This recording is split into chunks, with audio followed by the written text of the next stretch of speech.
ओम शांति। 13 जनवरी 2026 के ईश्वरीय महावाक्य।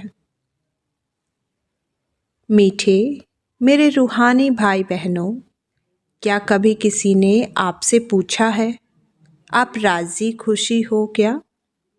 और अगर पूछा है तो क्या आपने कभी सोचा है कि एक ईश्वरीय बच्चा इसका उत्तर कैसे देता है? आज की इस प्रातः मुरली में बाप दादा हमें सिखाते हैं कि सच्ची खुशी क्या होती है, परवाह किसकी करनी चाहिए और ईश्वर का बच्चा बनने के बाद जीवन कैसे हो जाता है। आइए आज की मुरली को सिर्फ सुने नहीं बल्कि अपने जीवन में उतारें। पहले जानेंगे मुरली के कुछ मुख्य पॉइंट्स। पहला पॉइंट, सदा राजी खुशी रहने का रहस्य। बाप दादा कहते हैं, परवाह थी पार ब्रह्मा में रहने वाले की, वह मिल गया, बाकी क्या चाहिए। मीठे बच्चों, दुनिया की खुशी परिस्थितियों पर निर्भर होती है, लेकिन ईश्वर के बच्चों की खुशी बाप की याद पर निर्भर होती है। कोई बीमारी हो, कोई समस्या हो, कोई परिस्थिति हो, फिर भी हम कहते हैं हम सदा खुश राजी हैं। क्यों? क्योंकि बाप मिल गया है। जब बाप मिल जाता है तो शिकायतें खत्म हो जाती हैं। दूसरा पॉइंट, बाप ही बाप, टीचर और सतगुरु है। बच्चों की बुद्धि में यह स्मृति होनी चाहिए कि बाबा बाप भी है, टीचर भी है और सुप्रीम गुरु भी है। लेकिन बाप दादा कहते हैं माया इतनी प्रबल है कि तीनों रूप होते हुए भी तीनों को भुला देती है। जब हम बाप को भुलाते हैं तो टीचर और गुरु भी भूल जाते हैं। इसलिए एक बाप की याद ही हमारी सबसे बड़ी शक्ति है।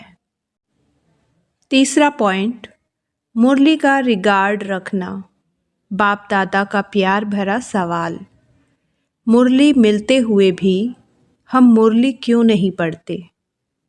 मीठे बच्चों, मुरली सिर्फ ज्ञान नहीं है, मुरली हमारा भाग्य बनाने का साधन है।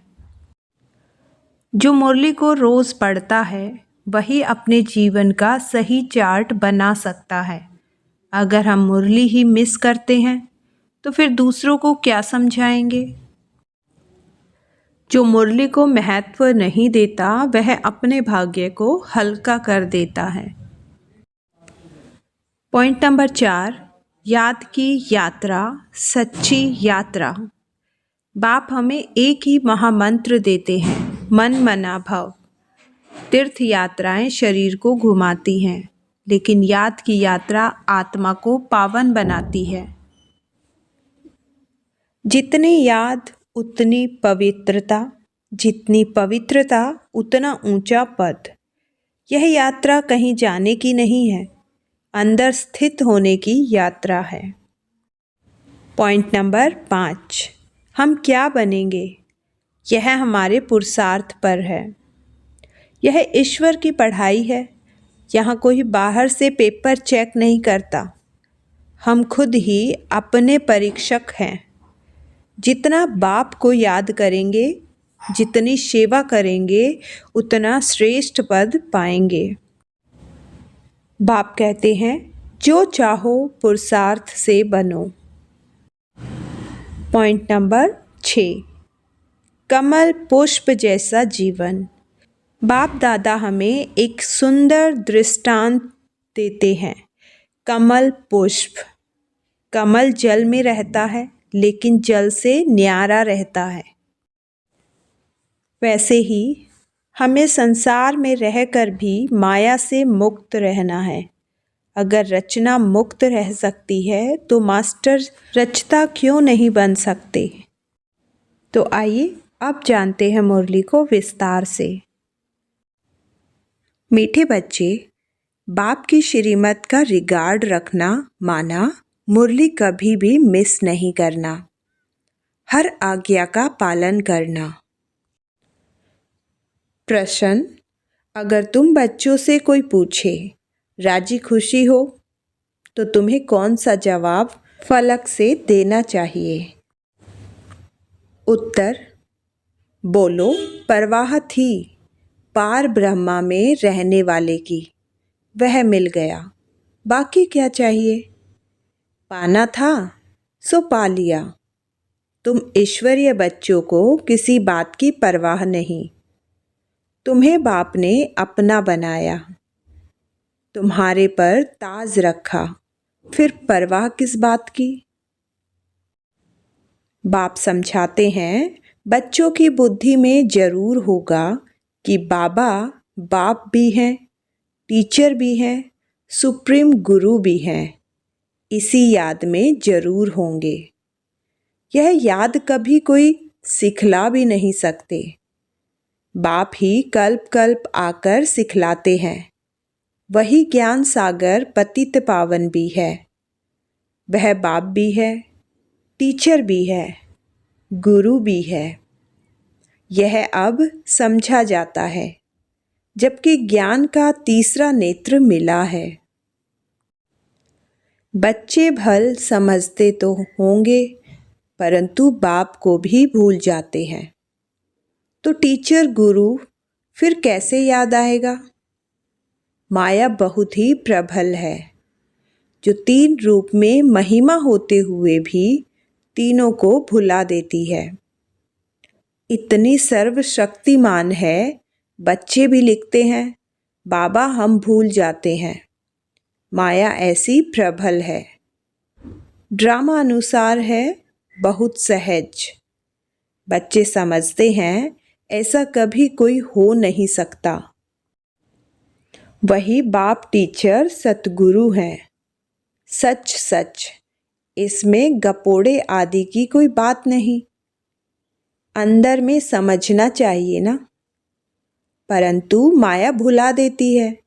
कहते हैं हम हार खा लेते हैं तो कदम कदम पे पज कैसे होंगे। देवताओं को ही पज की निशानी देते हैं, सबको तो नहीं दे सकते। ईश्वर की यह पढ़ाई है, मनुष्य की नहीं। मनुष्य की यह पढ़ाई कभी हो नहीं सकती। भले देवताओं की महिमा की जाती है, परंतु फिर भी ऊंचते ऊंच एक बाप है। बाकी उनकी बड़ाई क्या है। आज गदाई कल राजाई। अभी तुम पुरुषार्थ कर रहे हो ऐसा लक्ष्मी नारायण बनने का। जानते हो इस पुरुषार्थ में बहुत फेल होते हैं। पढ़ते फिर भी इतने हैं जितने कल्प पहले पास हुए थे।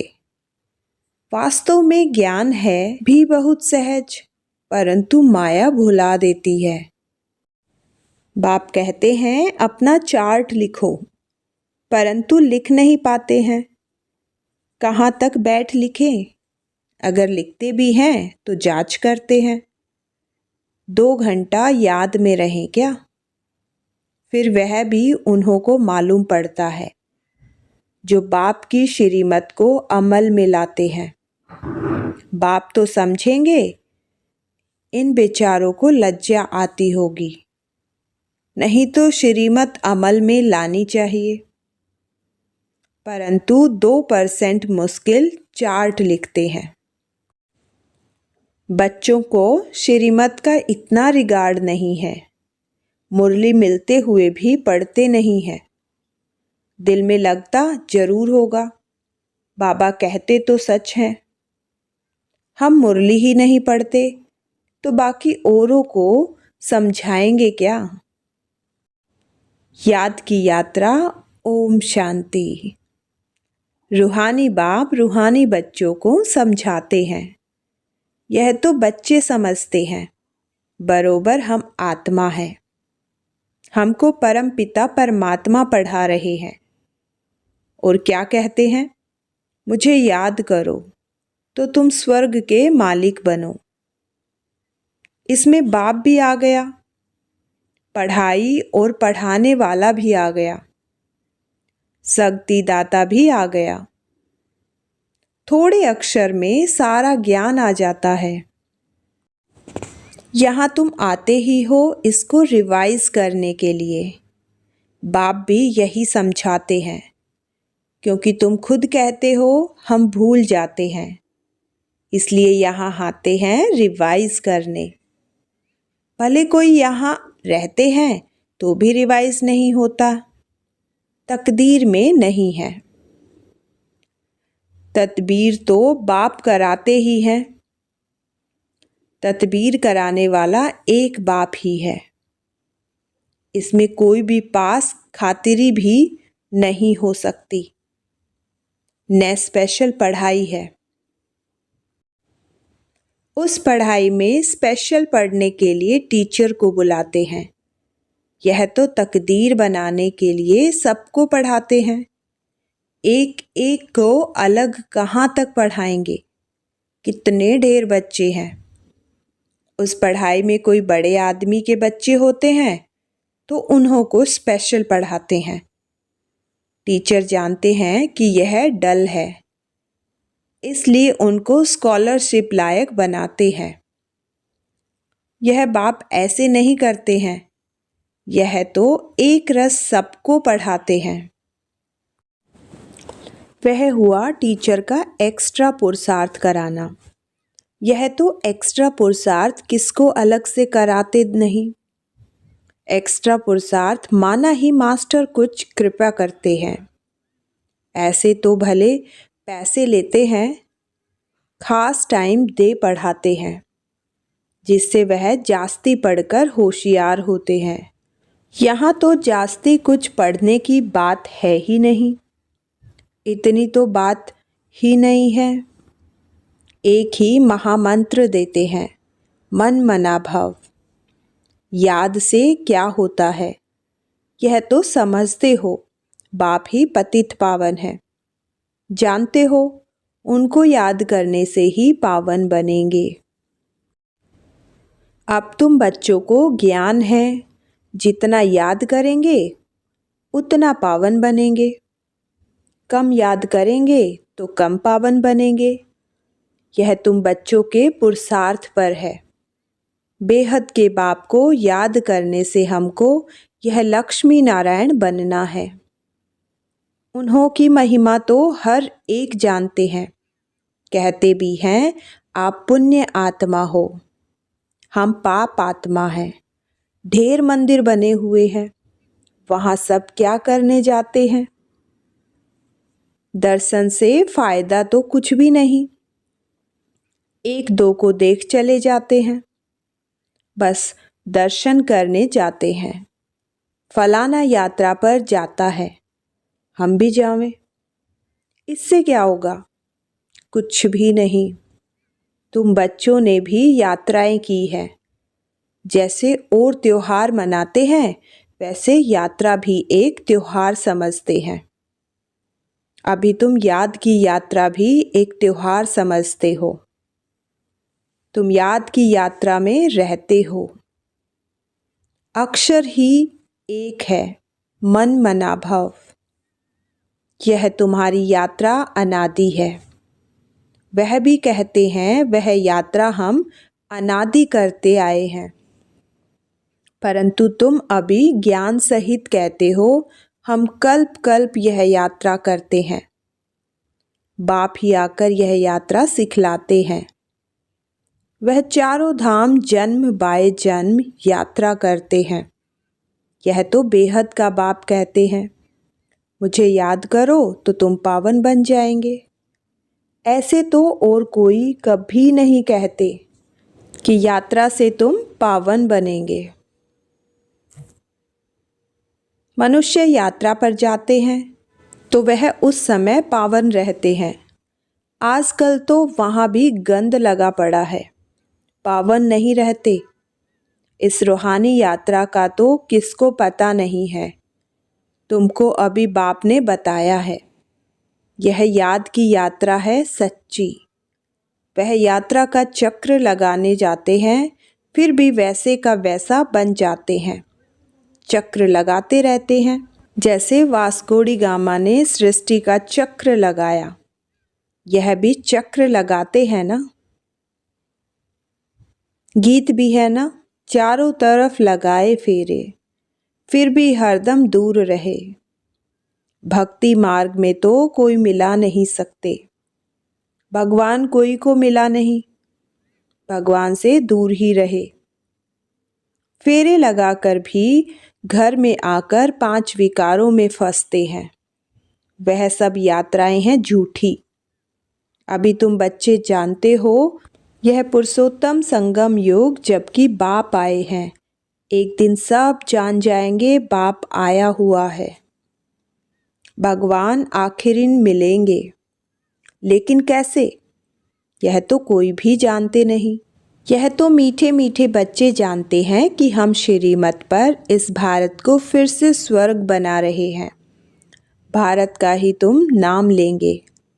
उस समय और कोई धर्म होता नहीं, सारी विश्व पवित्र बन जाती है। अभी तो ढेर धर्म है। बाप आकर तुमको सारे झाड़ का नॉलेज सुनाते हैं, तुमको स्मृति दिलाते हैं।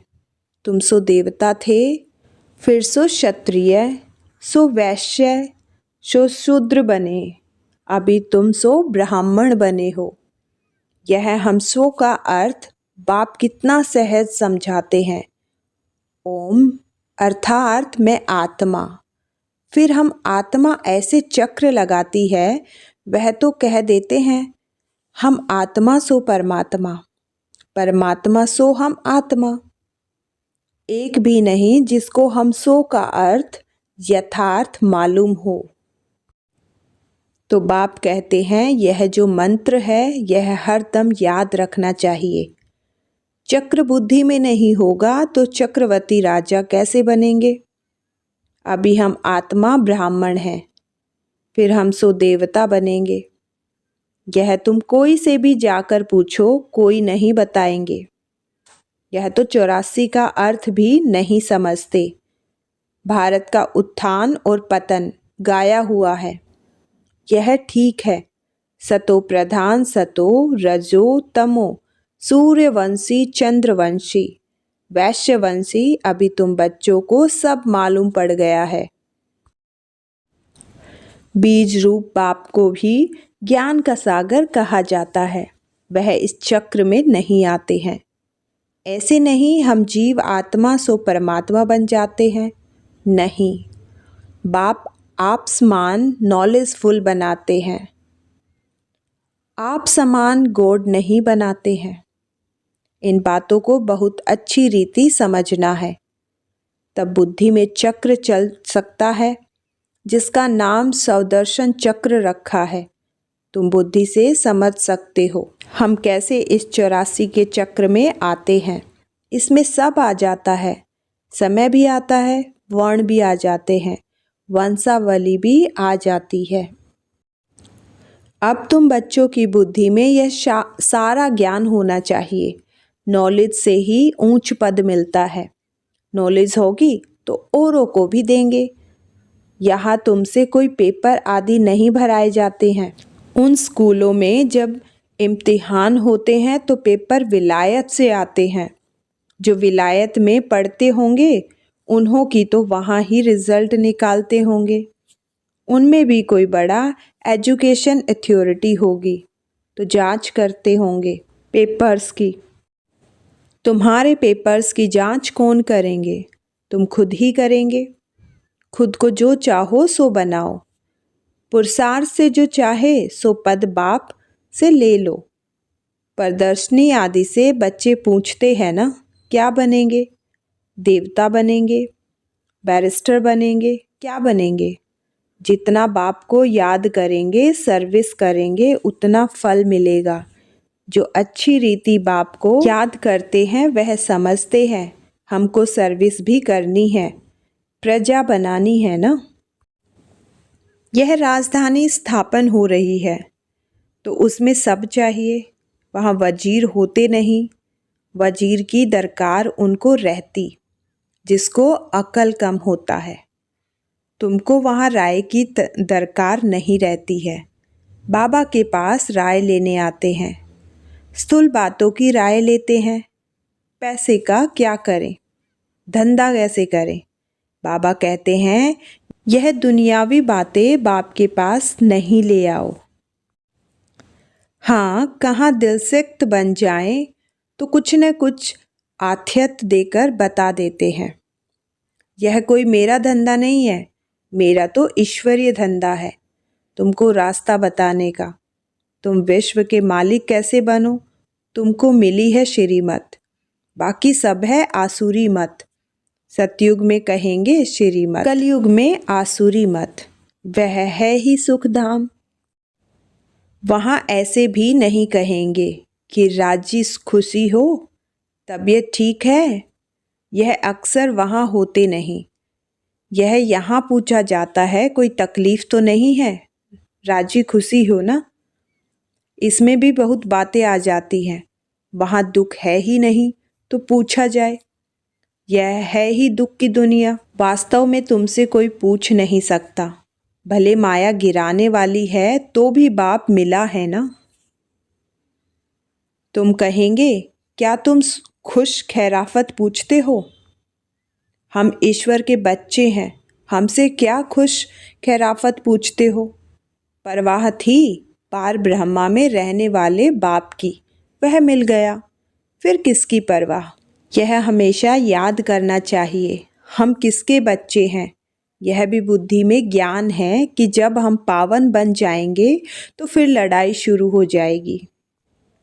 तो जब भी तुमसे कोई पूछे कि तुम खुश राजी हो तो बोलो हम तो सदैव खुश राजी हैं। बीमार भी हो तो भी बाप की याद में हो।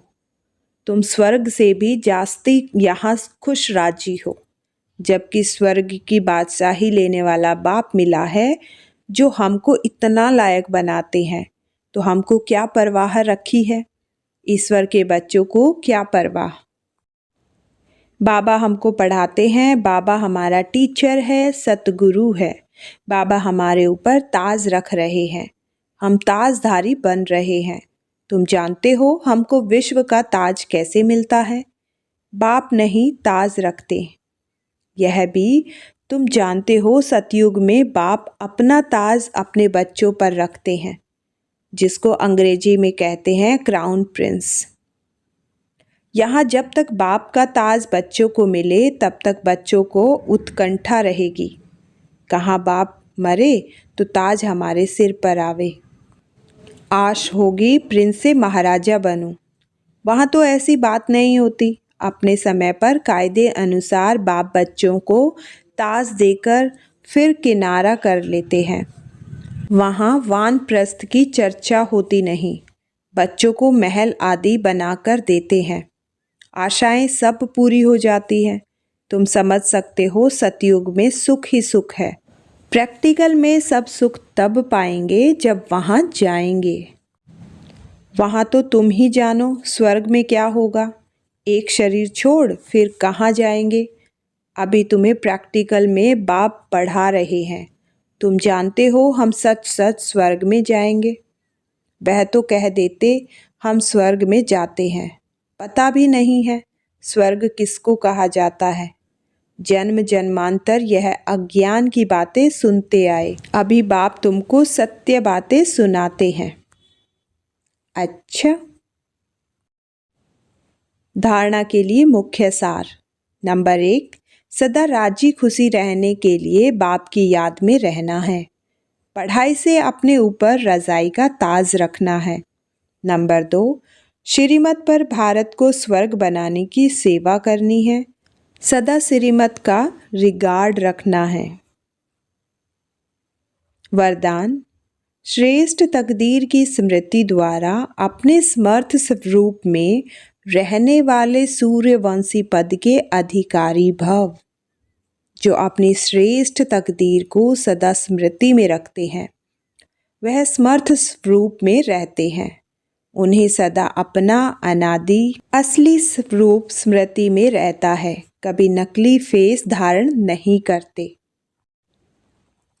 कई बार माया नकली गुण और कर्तव्य का स्वरूप बना देती है, किसको क्रोधी, किसको लोभी, किसको दुखी, किसको अशांत बना देती है। लेकिन असली स्वरूप इन सब बातों से परे है। जो बच्चे अपने असली स्वरूप में स्थित रहते हैं वह सूर्यवंशी पद के अधिकारी बन जाते हैं। स्लोगन: सर्व पर रहम करने वाले बनो तो अहम और वहम समाप्त हो जाएगा। अव्यक्त इशारे: इस अव्यक्ति मास में बंधन मुक्त रह जीवन मुक्त स्थिति का अनुभव करो। जब आपकी रचना कमल पुष्प जल में रहते जल के बंधन से मुक्त है, तो जब रचना में यह विशेषता है तो क्या मास्टर रचता में नहीं हो सकती? जब कभी बंधन में फंस जाओ तो अपने सामने कमल पुष्प का दृष्टांत रखो कि जब कमल पुष्प न्यारा प्यारा बन सकता है तो क्या मास्टर सर्वशक्तिमान नहीं बन सकते? तो सदा बन जाएंगे। मीठे मेरे रूहानी भाई बहनों, आज की मुरली हमें यही याद दिलाती है कि हम ईश्वर के बच्चे हैं, इसलिए सदा राजी खुशी है। जब बाप मिल गया तो डर की क्या बात, परवाह की क्या बात और दुख की क्या बात। आइए आज से यह संकल्प करें, मुरली कभी मिस नहीं करेंगे, याद की यात्रा में रहेंगे और श्रीमत पर चलकर अपना श्रेष्ठ भाग्य बनाएंगे। मीठे बच्चों, अगर आज की मुरली आपके मन को शांति दे गई हो और आपको बाप की याद में स्थित कर गई हो तो इस वीडियो को लाइक करके अपनी शुभ भावना जरूर दें। इसे अपने परिवार और रूहानी मित्रों के साथ शेयर करें ताकि और आत्माएं भी इस ज्ञान से लाभ ले सके और रोज़ मुरली की रूहानी खुराक के लिए चैनल को सब्सक्राइब करना न भूलें। ओम शांति।